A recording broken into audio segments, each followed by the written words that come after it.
Hello everyone, and welcome back to Torchlight 2. We're still in the rotted path, which I would have referred to it as rotten path, but fair enough.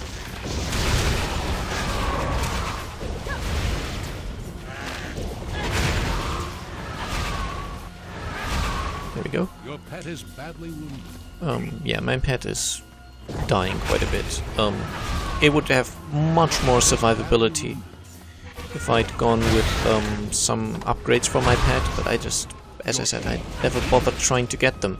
I think I might have actually had one at some point, but that I might have given that to another character, and as I've also explained last episode, I played this character on New Game only, and the enemies were sort of capped at level 105 in the highest map works dungeons. And wow,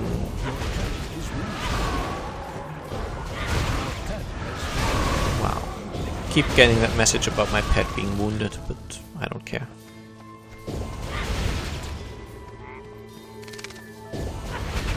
So it just never really became necessary to make my pet stronger. I mean, right now I'm up against enemies of level, what are you guys, 114? So it makes sense that they are a little more damaging than the 105 ones I was afflicted with on New Game. I still cannot help opening these chests, the sort of larger one of these standard chests. Well, Fondo the Master. Oh well. Don't need enchanters anymore.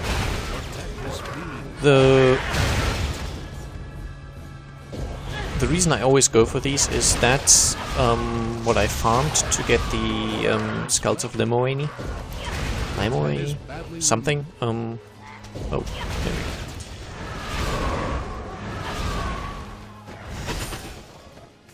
go. The best way to get them basically is farming those particular kinds of chests, but you have to be in the correct level range. The area has to be.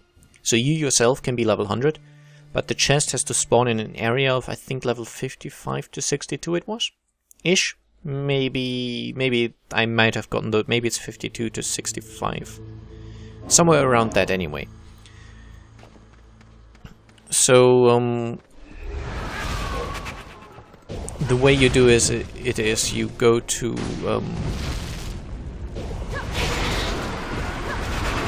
the map works and you find a dungeon of the appropriate level.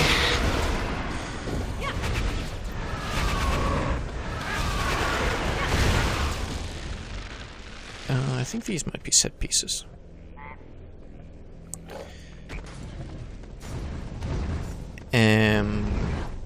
I was talking about the Skulls of Limoini, yeah. So go to a dungeon of the appropriate level and basically keep looking for chests. So now whenever I see a chest like that, I can't help but going for it. Ooh, Face Beast.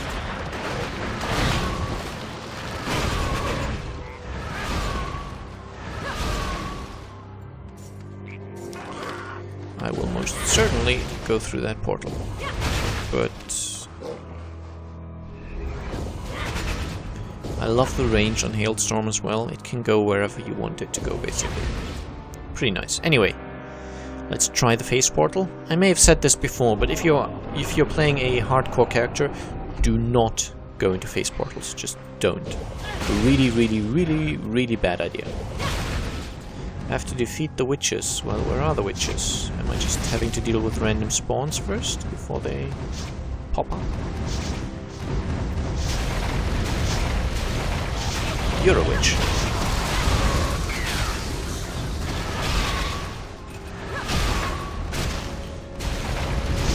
Let me teleport about, see if I can find another one.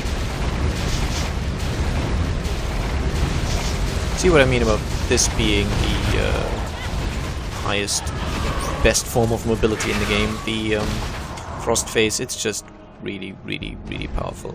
Shouldn't there be another one somewhere? No, apparently not. Just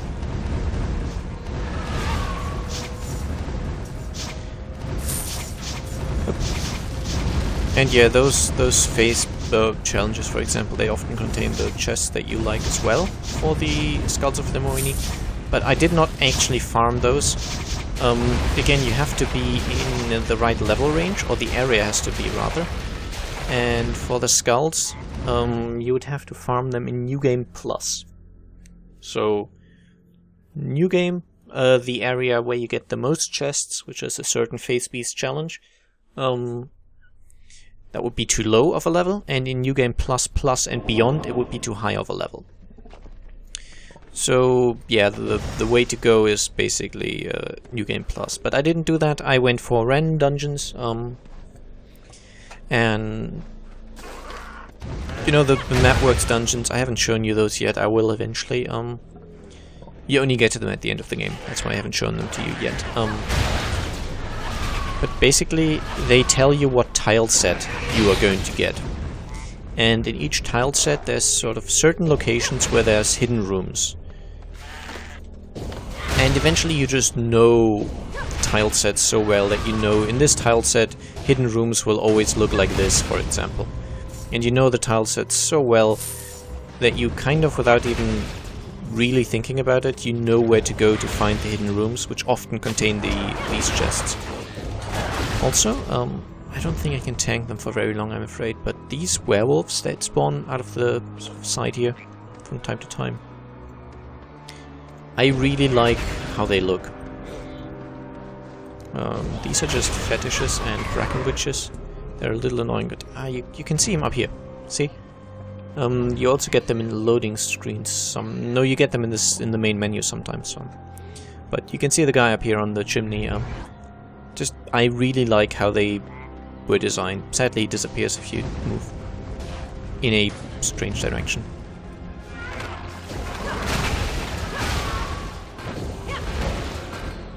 Okay, Reeking Cellar. Can't say I've ever been in that, I believe.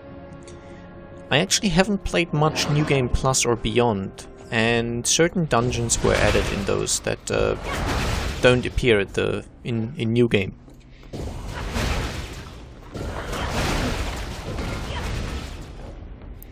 It's something you might recognize from Diablo 3 as well. Not the dungeons that appear at higher difficulties, but these little sort of cellar and such side dungeons. Somewhat similar to the Phase Beast challenges, except not as unique. They're mostly just sort of small cut-off areas with the boss and maybe a little bit of a unique flair, such as multiple werewolf bosses. But yeah, they're definitely not as unique and as interesting as the Phase Beast challenges. But still somewhat similar, you know, small cut-off sections with a bit of a twist to them. I still hope to get the, to my mind, most interesting Phase Beast challenge, but we're probably only going to see another two, probably only going to see two of them for the rest of the playthrough. Maybe even less. I don't think Phase Beasts are guaranteed spawn in each area. Okay. The teleport is a little limited in terms of where you can teleport. So sometimes it's really nice, sometimes it's a little annoying how you have to basically teleport around corners, because it won't let you go straight through, I guess. Difficult to explain, but I think you know what I mean. For example, up here at the side, I can walk right there where my mouse is currently clicking, here. But I can't teleport there because it's basically, I think what the game does, it calculates how long it would take to walk there, so how long the path is. And if it determines that that's just too long, it says no, you can't teleport there either. I think that's to avoid you skipping sections where the point of those sections would be to run around the long way to get to somewhere that you've already seen quite close. Okay. I actually have to explore these sections quite extensively. Oh, there you are.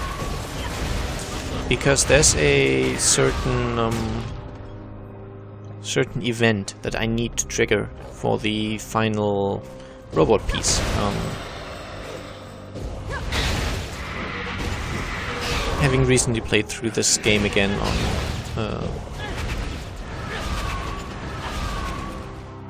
I think my engineer must have been...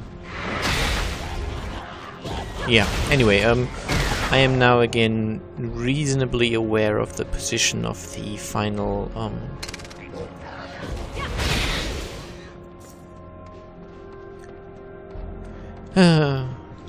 final robot pieces.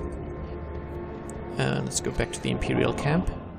I just want to hand in the side quest quickly. No real reason, I just sort of want to. I think here in town the teleport actually barely has any limitations, because, well, you can't really skip much in town. You just sort of... you go a little further, I guess. These were both set pieces, nice, and equip this. Yeah. This gives him just some more armor. Possibly quite nice to have.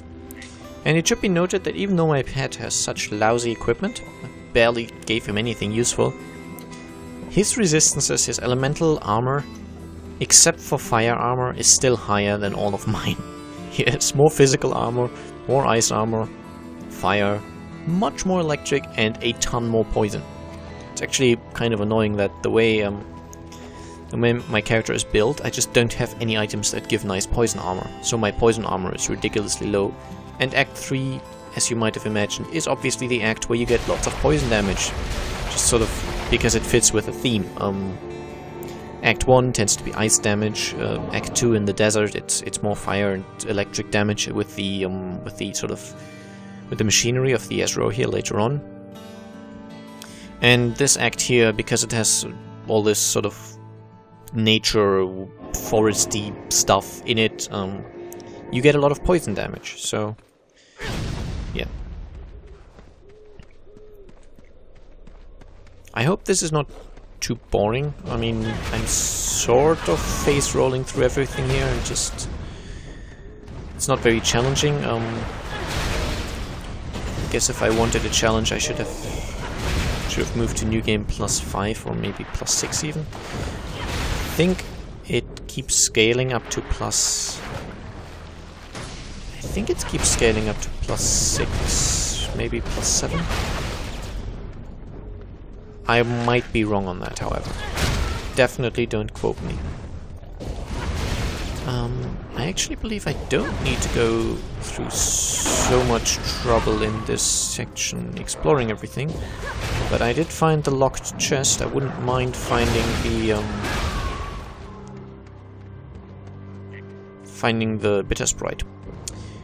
Also, the first section we're in here, we're in right now, this village thing. I really like the design of these sections. What it is, it's a sort of a forester's lodge, or a bit of a settlement for, well, foresters. Wood chopping things, you know what I mean. Sawmills, that kind of thing. Just a little village, but apparently everyone has been turned into a werewolf, and something about the way they've made it look and such, it really works for me. I really like the way it ends up looking in the game. But partly that's because I really like the werewolf design.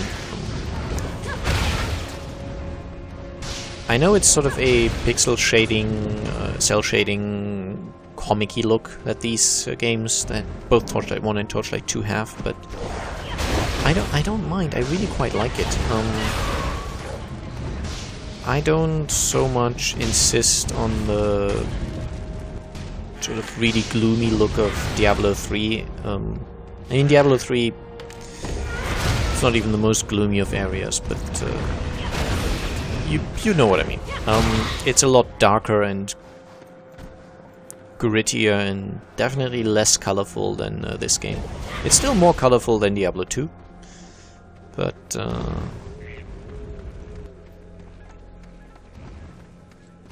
still, it sort of, it has a more serious tone to it, I guess. And I don't know, I really like the sort of charming look of Torchlight 2. Oh, these bats didn't quite spawn yet. They were sitting in the tree. I thought I could damage them anyway, but apparently I cannot.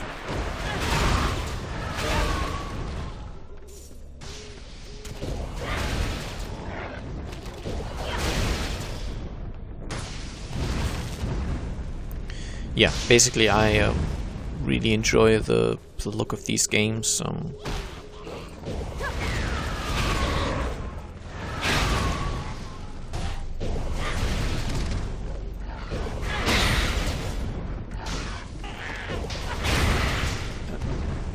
I'm trying to find a way to phrase this. I mean, it just works with the story. There's a lot more jokey and funny stuff in this game, and then in Diablo 3 they didn't go for quite such an epic setting of it's not so sometimes over the top as Diablo 3 is, where it's sometimes it's just really extreme in the sort of settings you go, and I mean, I'm still saving the world in this game, but I'm just saving it from a fairly standard villain. I'm not saving it from, I guess, fallen devils and the angel of death himself and all that stuff. It's a mad scientist, essentially. It's not quite so extreme. The world is definitely in danger, I'm definitely saving it, and it would be really bad if the alchemist succeeded with his plans, but I'm not standing before the pearly gates of heaven to, you know, challenge the angels and devils themselves to the final fight over this, the future of everything. It's a little more mundane, without actually being mundane. It's just sort of relatively simple, I guess. And yeah, I'm not really making this point particularly well, which is why I was quiet for a bit. I'm trying to think of a way that really conveys what I'm trying to say. I think it's become clear, but yeah. As I said, it's a little less extreme. It's a little less somewhat over the top. And I'm not saying it doesn't work in Diablo 3, it's just this game does it differently. And that allows them to be a little more cheerful. It doesn't all have to be about the end of the world being near. It doesn't all have to be super serious and if we don't hurry up, he is going to destroy everything. I mean, the alchemist is kind of bad, but he's not, you know, trying to take control of the world or something like that. He's essentially motivated by his own desire to cure his Ember Blight. Can I not? Okay, I can.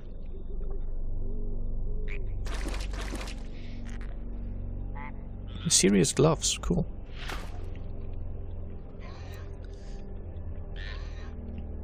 And because the setting isn't quite so serious, they basically have the opportunity to put in jokes that don't seem so out of place. Am I going to... No, I did not get interrupted. Nice.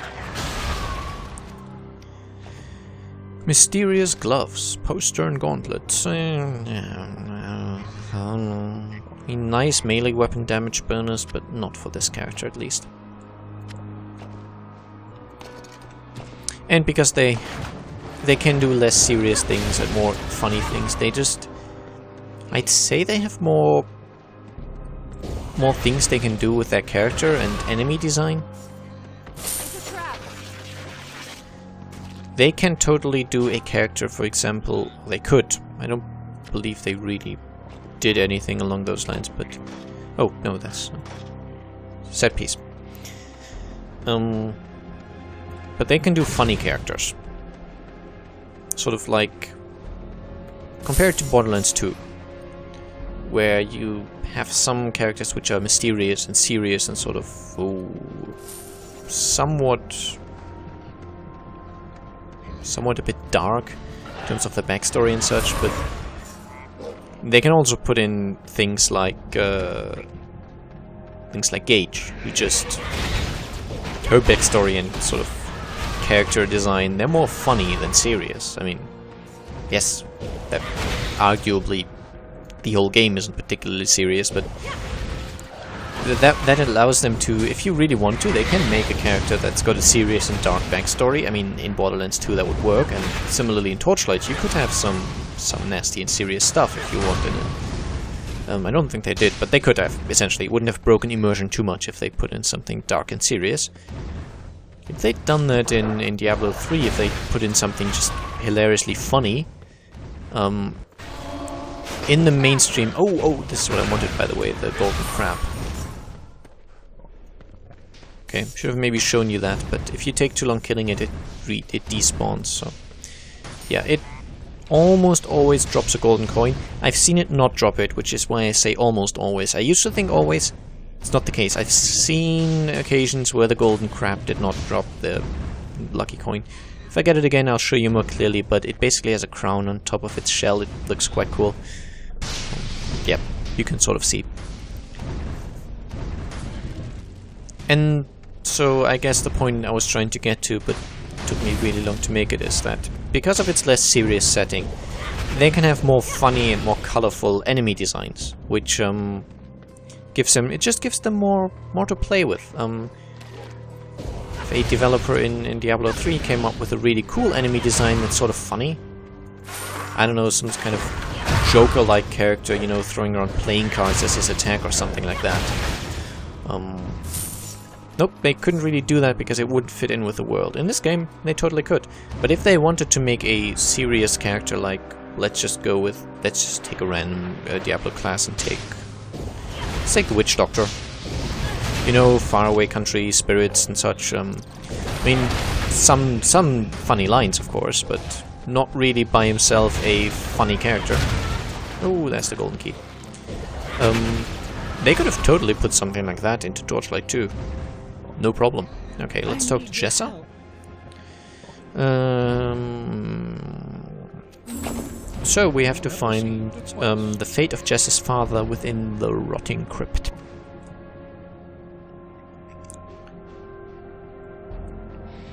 I think I will try and expand on this topic a little next episode, because it used to be, especially at launch, that it was fairly clear-cut Diablo 3 is just worse than Torchlight 2. It's not the case anymore. So, yeah, I guess I'll talk a little bit about that next episode. So I hope you enjoyed this one, and I'll see you again soon. Bye-bye.